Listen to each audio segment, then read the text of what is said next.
कोणकोणते सोल्युशन्स असतात, आपल्याला फक्त एकच माहिती आहे, सोल्युशनचा टाइप सॉलिड आणि लिक्विड दोघांना मिक्स केलं की त्याच्यापासून काय मिळतं, सोल्युशन मिळतं.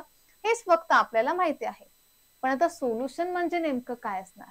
सोल्युशनचं दुसरं नाव आहे अजून मिक्सचर. आता मिक्सचर काय असणार? Mixture is a type of, mixture हा एक काय, which is the combination of 2 or more substances. Mixture काय असणार आहे? 2 किंवा 2पेक्षा जास्त सबस्टन्सला जर आपण एकत्र केलं तर त्याला काय म्हणत असतो? मिक्सचर म्हणत असतो. मग मिक्सचर हे 2 प्रकारचे असतात. एक असणार आहे होमोजेनियस मिक्सचर,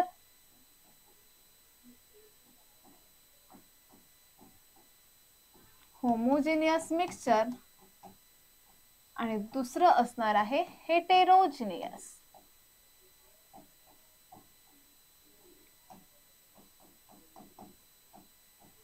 मिक्सचर म्हणजेच काय म्हणतो? Mixture is a combination of 2 or more substances.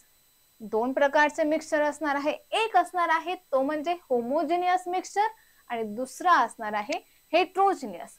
आता होमोजेनियस मिक्सचर मध्ये काय असणार? होमोजेनियस मिक्सचर हे एक काय असणार आहे? युनिफॉर्म असणार. ज्यावेळेस आपण 2 कंपोनंट जर एकत्र केले तर त्याच्यापासून आपल्याला ट्रान्सपरंट मिळणार आहे ते मिक्सचर, तर त्याला आपण काय म्हणतो? Uniform mixture. हेट्रोजिनियस मध्ये काय असणार आहे? हे जे मिक्सचर असणार आहे ते नॉन युनिफॉर्म असणार.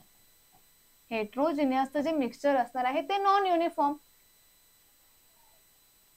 आता नॉन युनिफॉर्म आहे, हेट्रोजिनियसला आपण नॉन युनिफॉर्म म्हणतो, होमोजिनियसला युनिफॉर्म म्हणतो. याचं जर एक्झाम्पल जर आपण बघितलं, NaCl इन वॉटर.